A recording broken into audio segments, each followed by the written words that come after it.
सियारपुर नामक गांव में गौरी अपनी माँ के साथ रहा करती थी। गौरी की माँ गांव के जमींदार के वहां झाड़ू पोछा का काम किया करती थी। गर्मियों के दिन शुरू हो गए थे। गौरी बेटा बताओ तुम्हें क्या खाना है, मैं जल्दी से बना दूं, मुझे काम पर भी जाना है। मुझे आइसक्रीम बहुत पसंद है मम्मा, ठेले वाला रोज गांव को आता है। गौरी की माँ गौरी की चालाकी समझ चुकी थी। गौरी बेटा मैं आज दाल चावल बना देती हूँ, आइसक्रीम फिर कभी खा लेना। असल में आइसक्रीम खाने से गौरी को जुकाम हो जाता था और ठीक होने में कई महीने लग जाते थे, परंतु ये बात गौरी को कहाँ समझ आनी थी। ओफो मम्मा, आपके रोज रोज के बहाने।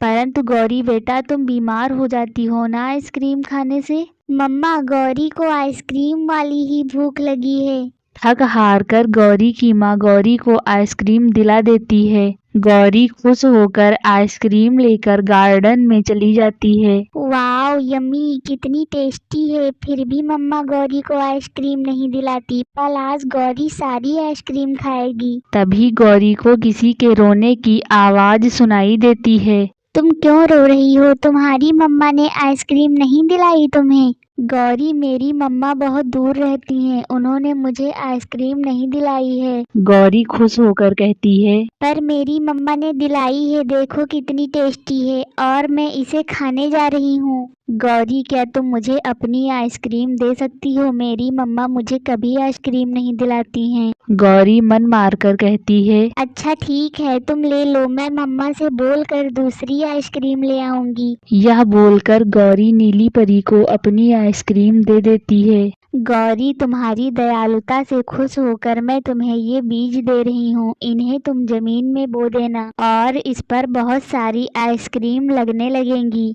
ठीक है, मैं ऐसा ही करूंगी। अब मैं घर जा रही हूँ। गौरी घर आकर आंगन में यहाँ वहाँ ऐसे ही बीज फेंक देती है। शाम को गौरी की माँ दुखी होकर घर आती है। क्या हुआ मम्मा, आप परेशान क्यों हैं? कुछ नहीं गौरी, मुखिया जी ने मुझे काम से निकाल दिया है, नया काम ढूंढने में बड़ी मुश्किलें आएंगी। अगली सुबह गौरी की माँ देखती है बाहर पड़ी जमीन पर छोटे छोटे पौधे उगाए थे जिन पर बहुत सारी आइसक्रीम लगी हुई थी। हे भगवान, कहीं मैं कोई सपना तो नहीं देख रही, आइसक्रीम वो भी पेड़ों पर। तब तक गौरी भी वहाँ आ जाती है। वाओ मम्मा, इतनी सारी आइसक्रीम, परी के दिए हुए सारे बीज उगाए हैं, यह सब कितना अच्छा है।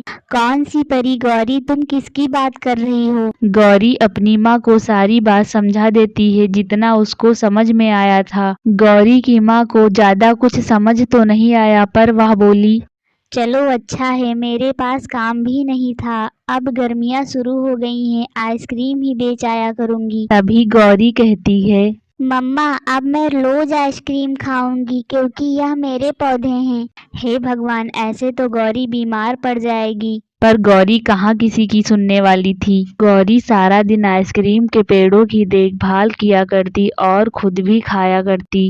एक दिन गौरी की माँ बोली, यह कितनी अजीब बात है, गौरी आइसक्रीम भी खाती है और बीमार भी नहीं होती है। गौरी की माँ कहाँ जानती थी कि यह जादुई आइसक्रीम के पौधे हैं। गांव के लोग भी अब गौरी के घर आइसक्रीम खरीदने आने लगे। बहन जरा 2-4 आइसक्रीम तो देना, तुम्हारी आइसक्रीम खाकर ना बच्चों को जुकाम होता है और ना ही बुखार। हाँ हाँ बहन, क्यों नहीं, जरूर ले जाओ, यह लो थोड़ी आइसक्रीम मेरी तरफ से भी लेती जाओ। ऐसे ही गौरी कभी पैसे लेती और कभी फ्री में आइसक्रीम दे दिया करती। गौरी की माँ को घर बैठे काम मिल चुका था, आइसक्रीम बेचकर उनकी अच्छी खासी कमाई हो जाती थी। अब गौरी गर्मी हो या ठंडी हर मौसम में खुशी खुशी आइसक्रीम खाती रहती। एक दिन गौरी अपने आइसक्रीम के बगीचे में खड़ी थी, तभी वहाँ नीली परी आ गई। वाओ नीली परी, तुम वापस आ गई, मैंने तुम्हें कितना सारा मिस किया। हाँ गौरी, और इसीलिए मैं तुमसे मिलने आई हूँ। नीली परी, तुम्हारे दिए हुए सारे पेड़ उगाए हैं और उन पर बहुत सारी टेस्टी टेस्टी आइसक्रीम लगी हुई हैं।